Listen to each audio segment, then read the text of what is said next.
Assalamualaikum warahmatullahi wabarakatuh.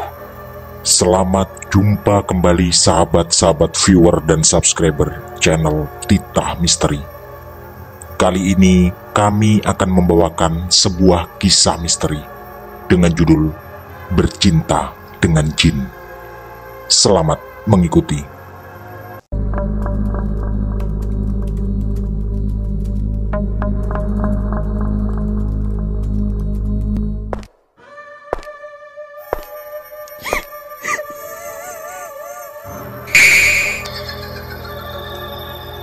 Jangan pernah mengikuti kisah ini sendirian. Tak jarang kita harus berhadapan dengan hal tak terduga, yang semuanya mengarah pada satu kesimpulan, bahwa makhluk tak kasat mata memang banyak dan hidup berdampingan dengan kita di alam ini. Sulawesi Tenggara 1999.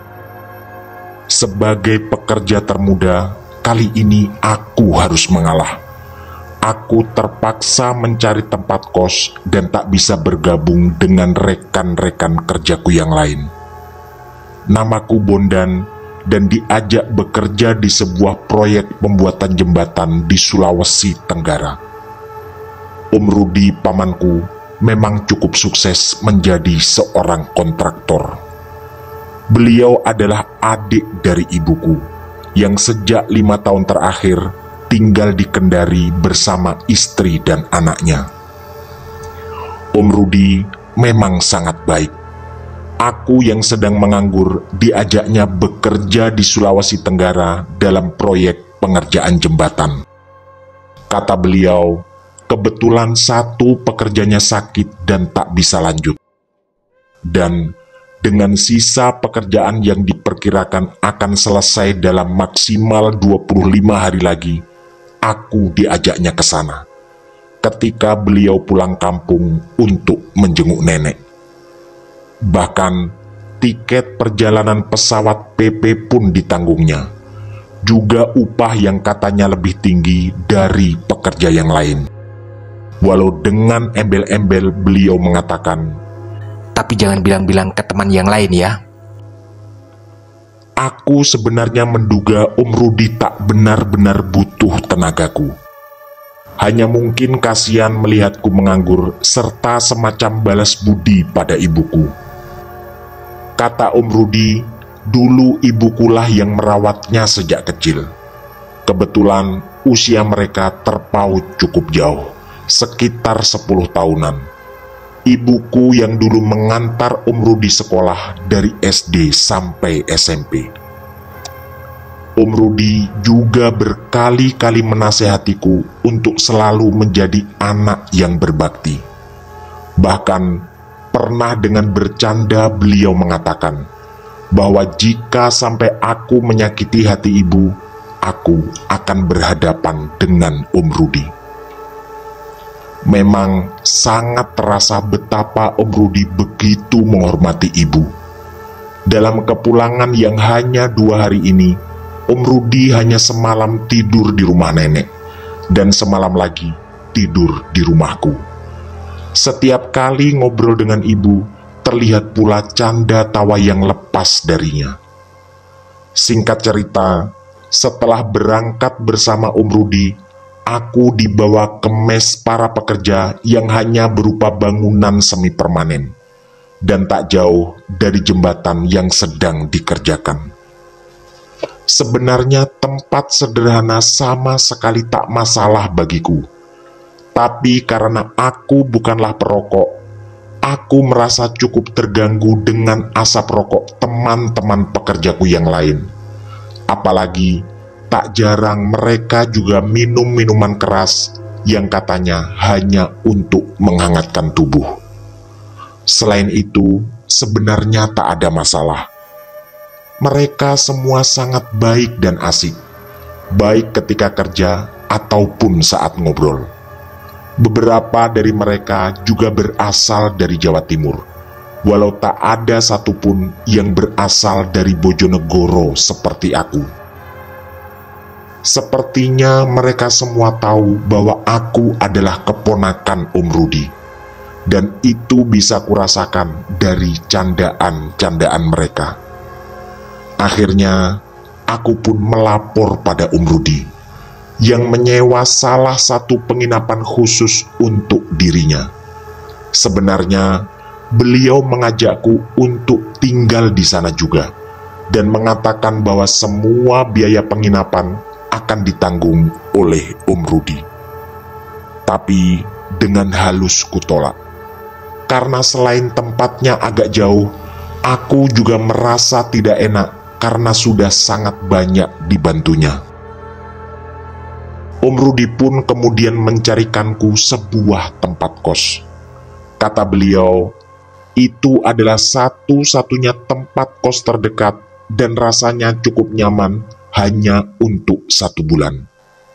Tapi, kata Om Rudi, ada kabar bahwa tempat itu sebenarnya agak angker.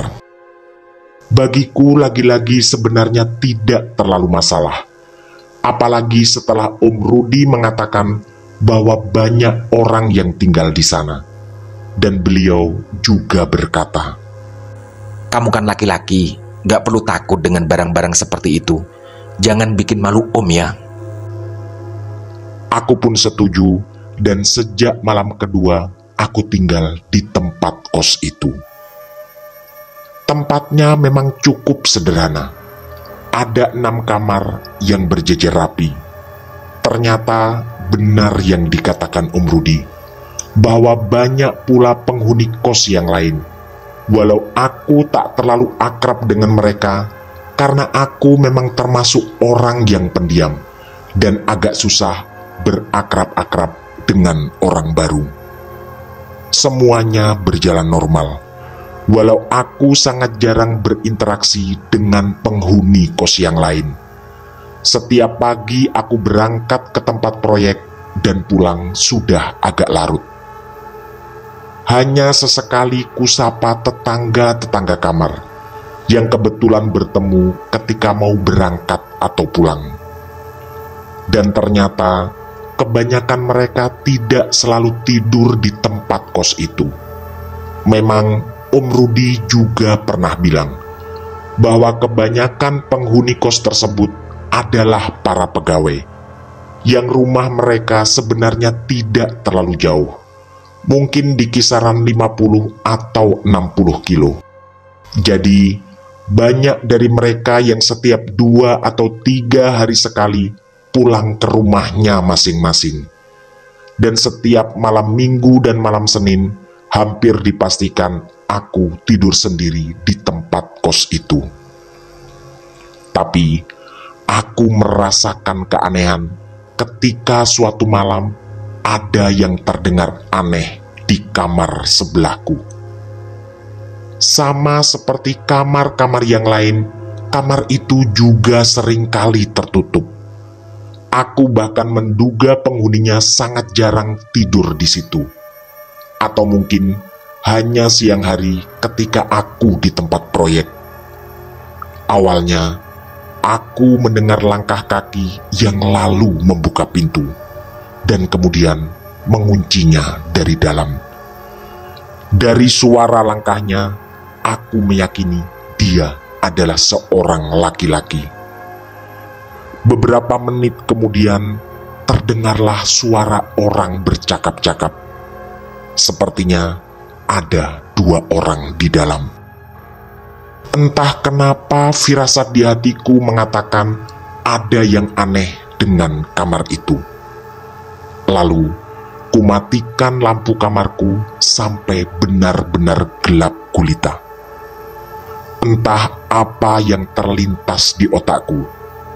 Tiba-tiba ada keinginan untuk mengintip dari atas tembok yang memang tidak terpasang plafon. Jujur, bukan karena ingin melihat sesuatu yang berbau pornografi atau semacamnya, tapi lebih karena penasaran yang luar biasa karena aku merasa ada yang aneh dengan firasatku. Kebetulan ada meja cukup tinggi yang tersandar di tembok, Dan setelah kuperkirakan, rasanya tak butuh kursi tambahan untuk bisa mengintip dari atas. Lampu di kamar itu terlihat remang-remang. Dari nadanya bercakap-cakap, dugaanku mereka adalah sepasang suami istri atau kekasih. Sempat agak ragu, tapi penasaran semakin kuat dan mendorongku untuk naik ke atas meja itu. Ternyata posisinya memang sangat pas untuk mengintip. Aku bisa melihat hampir setengah kondisi kamar itu. Dan sepertinya dugaanku benar. Mereka sedang bercakap-cakap serius dengan volume yang sengaja dikecilkan. Tapi beberapa kata cukup jelas di telingaku. Sang wanita memanggil laki-laki itu dengan panggilan Bang Jeki. Entah apa yang sedang mereka bicarakan. Yang jelas, hanya beberapa detik aku mengintip, lalu kuputuskan untuk turun perlahan. Ada rasa puas di hatiku, karena bisa memastikan bahwa memang ada manusia di dalam kamar itu. Jujur, tadi sempat ada kekhawatiran tentang hal lain. Tapi, ada sesuatu yang kemudian membuat rasa penasaranku memuncak kembali. Perlahan dan seperti berirama, terdengar suara desahan dari kamar itu. Degup jantungku kini menjadi tak beraturan. Lagi-lagi bukan karena sesuatu yang erotis, tapi entah bagaimana cara menjelaskannya. Yang jelas, firasatku mengatakan ada yang tidak beres dengan suara itu. Perlahan dan sangat hati-hati, aku naik lagi ke meja itu. Dan terhidanglah di depan mataku pemandangan yang mengejutkan. Si laki-laki yang tadi dipanggil Bang Jeki sepertinya sedikit bergeser, dan sorot lampu remang-remang kamar itu menyorot sosok satunya, yaitu sesosok wanita. Pakaiannya sudah mulai tersibat, tapi belum sepenuhnya terbuka, dan firasatku sepertinya benar. Entah apa karena penerangan yang terbatas atau sebab lain, di mataku sosok wanita itu seperti setengah tembus pandang. Warna putih adalah warna dominan pakaiannya, tapi begitu melihat tubuhnya, terlihat pula kasur di bawahnya. Kali ini karena mulai merinding, perlahan aku turun kembali. Di sini ada ketakutan. Apalagi tadi aku ingat, hanya terdengar satu orang yang masuk ke kamar, yaitu laki-laki yang dipanggil Bang Jeki. Ada dugaan baru dan ini menakutkan. Jangan-jangan Bang Jeki sedang bercumbu dengan makhluk yang bukan manusia. Suara desah itu terdengar makin jelas dan sering. Mereka berdua benar-benar sedang memadu kasih. Jujur, tubuhku mulai gemetar. Aku juga merasa kesulitan tidur. Lalu, otakku tiba-tiba menemukan sebuah ide. Dengan sangat hati-hati, kubuka pintu kamar. Kemudian, aku menaruh sekeping uang logam di gagang pintu kamar itu. Tujuannya jelas. Nanti ketika Bang Jeki keluar, uang itu jatuh dan berbunyi. Intinya, aku sangat penasaran ketika nanti dia keluar dari kamar. Untungnya aku terjebak dalam situasi seperti itu tidak terlalu lama. Setelah sekitar setengah jam desahan-desahan penuh kenikmatan, ku dengar suara koin yang jatuh ke lantai. Berarti Bang Jeki keluar dari kamar.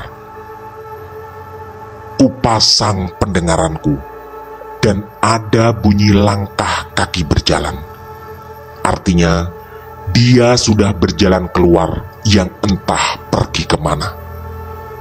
Sebelum langkah itu, ku dengar pula suara pintu kamar dikunci dari luar. Dengan mengendap-endap, ku intip lewat celah kecil di jendela depan kamarku. Dan ternyata dia berjalan sendiri. Rasanya kesimpulanku semakin bulat. Bang Jeki berjumbu dengan makhluk halus, yang entah itu adalah istri atau kekasihnya. Tak lama setelah kuyakini Bang Jeki telah jauh, aku pun segera keluar kamar. Harus kuakui, aku takut tidur sendiri di kamar malam ini. Akhirnya, aku pun bergegas berjalan kaki ke tempat teman-teman proyekku. Sesampai di sana, banyak teman-teman yang mencibir kedatanganku, walau dengan agak bercanda. Aku pun tak segan mengakui bahwa takut tidur sendiri di tempat kos. Salah satu dari mereka justru kemudian lebih menakutiku dengan mengatakan bahwa ini adalah malam Jumat. Aku pun terpaksa tidur bersama teman-teman di sana, walau sangat terganggu dengan bau rokok dan alkohol malam itu. Tapi itu jauh lebih baik daripada harus di kamar kos dan bertempur dengan semua rasa takut. Besok malamnya setelah bekerja, karena perasaanku mulai agak nyaman, aku pun kembali ke tempat kos. Seperti dugaanku, kamar sebelah yang horor tadi malam dalam kondisi terkunci. Memang beberapa kamar sering seperti itu. Dan sudah menjadi kebiasaan, ketika pulang ke tempat kos, aku langsung masuk ke kamar dan tak pernah ngobrol terlalu lama dengan penghuni kos yang lain, kecuali hanya sapaan yang sifatnya basa-basi belaka. Malam itu berjalan aman, dan tak terlihat ada siapapun masuk ke kamar sebelah. Mungkin Bang Jeki memang tidak datang malam ini. Begitupun malam-malam berikutnya. Suasana kembali terkendali dan aku selalu bisa beristirahat dengan nyaman dan nyenyak. Tapi seminggu kemudian, tepatnya di malam Jumat juga, aku tiba-tiba merinding. Rasa capek yang luar biasa karena pekerjaan seharian tadi tak mampu membuat mataku terpejam. Aku lalu teringat, selain sekarang adalah malam Jumat, perasaan seperti ini sama seperti yang kualami minggu lalu. Artinya, jika memang firasatku benar, akan ada sesuatu yang juga menakutkan. Dan akhirnya itu terbukti. Awalnya sama, terdengar suara langkah kaki yang semakin mendekat, dan lalu terdengar seseorang membuka kunci kamar sebelahku. Karena dari tadi lampu sudah kumatikan, aku pun mengintip lagi lewat lubang kecil di jendela depan kamar. Lagi-lagi Bang Jeki yang datang. Seperti yang kuduga, dia masuk dan lalu menghidupkan lampu kamar yang tidak terlalu terang. Aku hafal betul. Dia datang seorang diri. Jika kejadiannya sama, akan semakin yakinlah diriku bahwa dia sedang berhubungan dengan makhluk dari alam lain. Dulu memang pernah terdengar di tetangga desaku, ada kabar bahwa seseorang di sana menikah dengan jin. walau aku tentu tak tahu kepastian tentang kebenaran kabar itu. Tak seberapa lama setelah Bang Jeki masuk, terdengar lagi suara bercakap-cakap. Naluri sekaligus rasa penasaran kemudian mendorongku untuk sekali lagi melakukan pengintaian. Dengan sangat hati-hati, kunaiki meja itu. Dan pemandangan aneh itu tersaji lagi di sana. Bang Jeki sedang ngobrol dengan sesosok wanita yang di mataku tubuhnya semi tebus pandang. Sama seperti minggu lalu, sosok itu berpakaian serba putih. Tapi ada yang berbeda kali ini. Wajah sang wanita terlihat cukup jelas di mataku. Dan menurut penglihatan kelelakianku, dia memang sangat menarik. Wajahnya bersih dengan bibir merah merona. Hanya saja aku semakin yakin dia bukanlah manusia. Kali ini aku tak melanjutkan pengintaian karena keyakinan sudah semakin kuat bahwa Bang Jeki bersama sesosok makhluk wanita yang itu adalah istri atau kekasihnya. Kejadian berikutnya pun mirip seperti minggu lalu. Terdengar desahan demi desahan yang sempat membuat nafsu liarku bergelora. Tapi aku juga sadar, tak boleh membuat suara apapun yang mungkin akan mengganggu mereka, dan bisa jadi menimbulkan sesuatu yang lebih menakutkan lagi. Sekitar setengah jam kemudian, pintu terdengar dibuka dari dalam. Kali ini, aku merasa tak perlu lagi memasang sekeping uang koin di sana. Setelah aku intip, Bang Jeki terlihat berjalan santai setelah mengunci pintu kamar itu. Lalu, ketakutanku tiba-tiba menguat. Ada kekhawatiran makhluk wanita itu masih tertinggal di kamar sebelahku. Rasanya itu yang paling mungkin, karena seperti minggu lalu Bang Jeki berjalan sendirian keluar. Tapi kali ini aku lebih bisa mengendalikan rasa takut. Selain karena tadi sudah sholat isya, zikir dan doa tak henti-henti kulantunkan. Dan akhirnya aku pun bisa tertidur dengan pulas sampai terdengar sayup-sayup kumandang adzan subuh dari kejauhan. Ini sebenarnya adalah pengalaman baru bagiku. Berdampingan kamar dengan seseorang yang jelas-jelas berhubungan dengan jin. Tapi tak ada rencanaku untuk bercerita pada siapapun, termasuk Om Rudi. Pada teman-teman kerjaku pun aku tak pernah bercerita yang aneh-aneh. Waktu pun berjalan kembali, dan situasi pekerjaan berjalan seperti hari-hari yang lain. Dan tak terasa, proyek jembatan itu hampir selesai. Om Rudi sudah membelikan tiket pulang untukku, yaitu di hari Jumat pagi. Tapi masih ada kekhawatiran yang berkelebat, yaitu aku masih harus melewati satu malam Jumat lagi. Dari pengalaman yang 2 kali terjadi, Bang Jeki selalu datang di malam Jumat. Walau aku juga tak benar-benar tahu apakah di hari-hari lain ketika siang hari dia datang atau tidak ke kamar itu.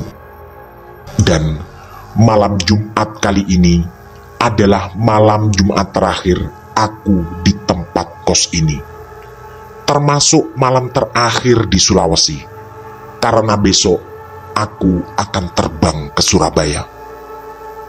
Hari itu pekerjaan selesai lebih cepat, dan aku menyempatkan diri bercengkrama dengan teman-teman proyek. Semua dari mereka memang tetap akan bekerja dengan Om Rudi di proyek berikutnya. Tapi kali ini Om Rudi tidak mengajakku, karena katanya tempat proyek itu jauh lebih terpencil. Tak lupa, beliau berjanji akan mengajakku lagi nanti ketika ada proyek di tempat yang lebih nyaman. Seperti yang telah dijanjikan, Om Rudi memberikan semua upahku, plus selembar tiket pesawat ke Surabaya lewat bandara yang ketika itu masih bernama Walter Monginsidi. Aku tentu berkali-kali mengucapkan terima kasih pada Om Rudi yang sedari awal kuyakini hanya ingin memberiku pekerjaan dengan segala fasilitas karena faktor ibuku. Seperti yang dulu beliau minta, aku tak boleh memberitahukan upah pada teman-teman yang lain. Yang pastinya, beliau membayarku jauh lebih tinggi dari yang seharusnya. Tak lupa, malam itu aku juga berpamitan pada semua teman-teman kerjaku, sambil berharap suatu saat bisa bergabung dengan mereka lagi di proyek yang lain. Sekitar jam 10 malam, aku pun kembali ke tempat kos. Setelah sholat isya, semua pakaianku kemasi. Rencananya, besok pagi Om Rudi akan menjemputku dan lalu mengantar ke bandara. Aku pun berencana segera tidur. Tapi tiba-tiba kemudian teringat bahwa ini adalah malam Jumat. Dalam hati, aku hanya berharap tak lagi mengalami kejadian yang menakutkan. Tapi harapan hanya tinggal harapan. Menjelang tengah malam, terdengar lagi suara langkah kaki mendekat. 1000% aku meyakini itu pasti adalah Bang Jeki. Begitu kuintip keluar, dugaan itu ternyata tepat. Dia langsung membuka pintu kamar dan lalu menyalakan lampu. Kali ini ketakutanku jauh lebih tinggi. Mungkin karena ini adalah malam terakhir di sini. Dan sekali lagi, kejadian 2 malam Jumat sebelumnya terulang kembali. Awalnya terdengar suara orang bercakap-cakap, dan lalu suara desahan-desahan penuh kenikmatan. Kali ini semua suara itu jauh lebih nyaring dari 2 kejadian sebelumnya. Aku bahkan menduga suara itu juga terdengar dari kamar sebelah kananku, yang entah ada penghuninya atau tidak malam ini. Dan ada lagi satu perbedaan. Di tengah desahan-desahan itu ada suara tawa yang menyelingi.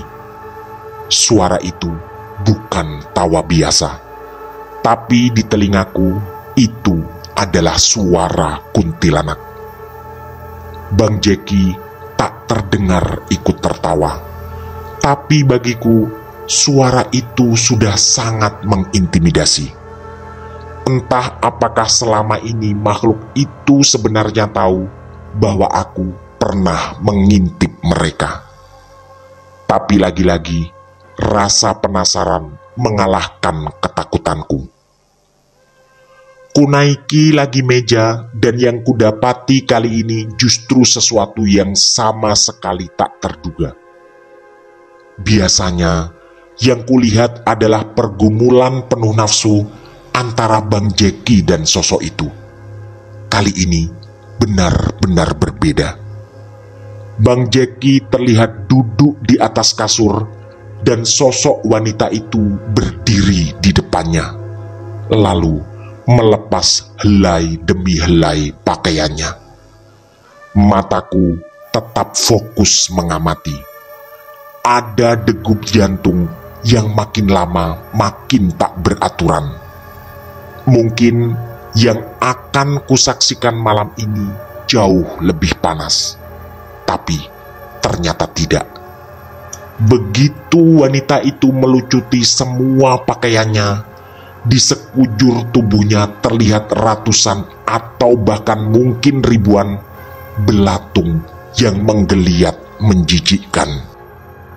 Anehnya, Bang Jeki tetap berjumbu dengan makhluk itu. Aku benar-benar tak paham. Apakah bagi orang yang sudah terlanjur berhubungan atau menikah dengan jin, hal seperti itu tidaklah menjijikkan? Karena tak sanggup lagi menyaksikan, perlahan aku pun turun. Tapi desahan-desahan mereka tetap nyaring terdengar. Dan seperti tadi, diselingi pula suara tawa khas kuntilanak. Entahlah, apakah di telinga Bang Jeki suara seperti itu pula yang terdengar.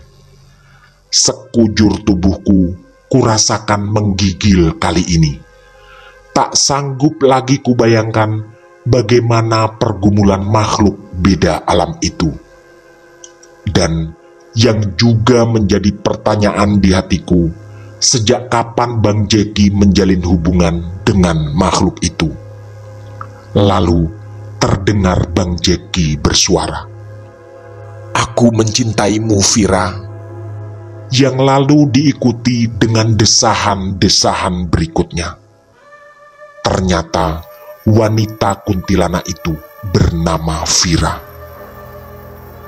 Karena ketakutan dan rasa jijik semakin kuat, kututup telingaku sekuat tenaga dengan kedua tangan. Tapi walau jauh lebih kecil, suara mereka tetap terdengar. Dan kali ini jauh lebih lama. Sekitar 1 jam kemudian, baru suara mereka berhenti. Sama seperti 2 kejadian sebelumnya, terdengar suara pintu dibuka. Dan setelah kuintip, Bang Jeki berjalan dengan santai setelah mengunci pintu itu. Kesimpulanku semakin bulat, dan kini aku merasa mendapat informasi baru. Bang Jeki berhubungan dengan kuntilanak dan namanya adalah Vira. Karena aku takut makhluk itu masuk ke kamarku atau mengganggu, di tengah ketakutan yang kurasakan, kembali kulantunkan aneka zikir dan doa. Sampai di satu titik ketika kenyamanan perlahan kurasakan, aku pun berusaha memejamkan mata.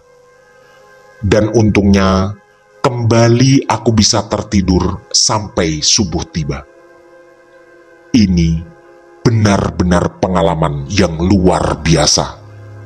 3 kali menjadi saksi pergumulan Bang Jeki dengan makhluk dari alam lain.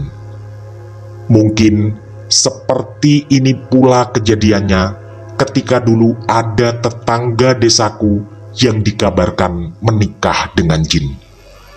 Yang paling teringat di otakku adalah kejadian menjijikkan ketika ternyata sekujur tubuh wanita itu dipenuhi dengan banyak sekali belatung yang menggeliat. Sekitar jam 7:15 pagi, aku pun bersiap duduk di depan kamar menunggu Om Rudi. Beliau berjanji menjemputku ke sini sekitar jam 7:30. Ternyata ada orang di kamar sebelah kanan kamarku. Dan dia adalah seorang laki-laki yang kutaksir usianya sekitar 35 tahunan. Aku memang tak pernah melihatnya, karena semua penghuni kos ini memang jarang bertemu denganku, yang selalu berangkat kerja di pagi buta dan kembali ketika malam sudah larut. Akhirnya kami berdua pun ngobrol. Memang agak aneh.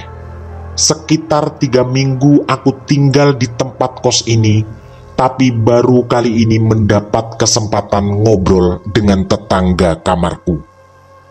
Laki-laki ini mengaku bernama Renol, dan aku memanggilnya Pak Renol.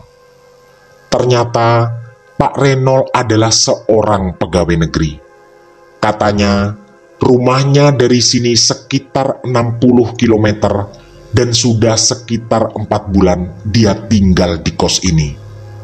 Kami lalu ngobrol dengan asik dan cair.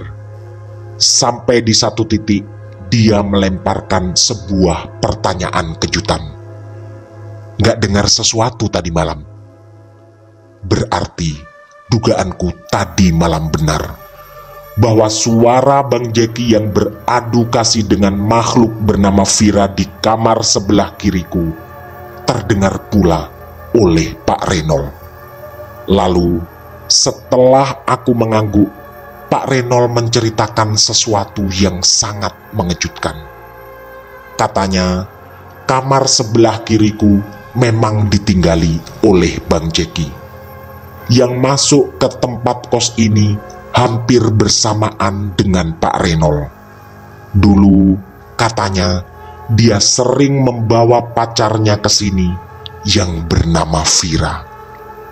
Di sini, semua terasa tersambung dengan pas. Karena tadi malam, aku mendengar nama itu diucapkan oleh Bang Jeki. Pak Renol lalu melanjutkan ceritanya. Sekitar 2 bulan lalu, Vira meninggal karena sakit. Dan sejak saat itu, Bang Jeki terlihat murung. Dia menjadi jarang tidur di kamarnya, padahal dulu hanya ketika malam minggu dia pulang ke kampungnya. Lagi-lagi, otakku berusaha merangkai semua kejadian. Berarti benar dugaanku bahwa Bang Jeki berhubungan dengan makhluk dari alam lain. Tapi kelanjutan cerita ini ternyata tak kalah mengejutkan. Kata Pak Renol, sekitar seminggu sebelum aku masuk ke tempat kos ini, Bang Jeki juga meninggal dunia, yang disebabkan karena kecelakaan ketika bersepeda motor tak terlalu jauh dari tempat ini.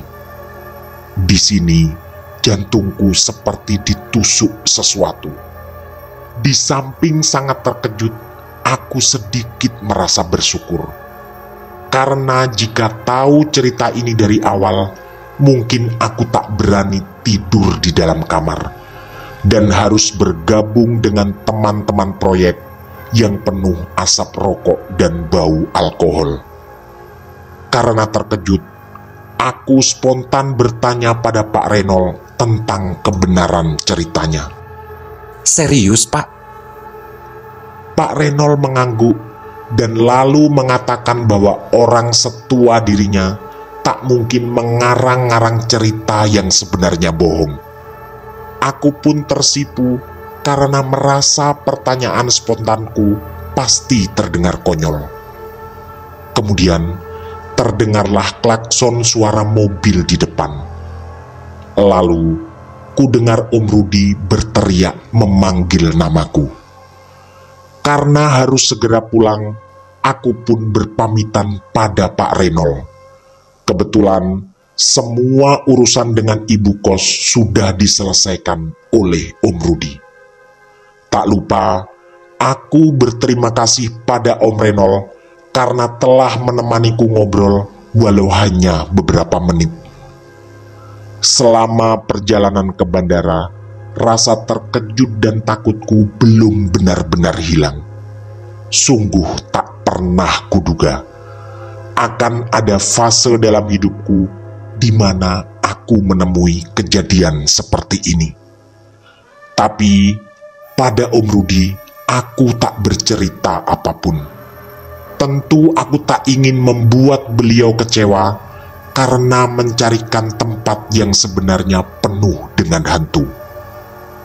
Teringat kembali semua kejadian menakutkan selama 3 kali malam Jumat. juga kesalahan dugaanku yang tadinya hanya menganggap bahwa Bang Jeki berhubungan dengan makhluk halus. Padahal Bang Jeki sendiri ternyata sudah meninggal. Tapi tunggu dulu, otakku tiba-tiba menemukan kemungkinan lain. Jangan-jangan Pak Renol juga adalah tamat. Demikian kisah misteri dari kami bercinta dengan jin. Semoga kisah-kisah kami cukup menghibur dan menemani sahabat-sahabat semua. Mohon maaf apabila terdapat kesalahan dalam pemilihan atau penuturan kata. Kami dari tim Titah Misteri mengucapkan terima kasih. Dan wassalamualaikum warahmatullahi wabarakatuh. Pesan saya, jangan bercermin sendirian di tengah malam. Sampai jumpa.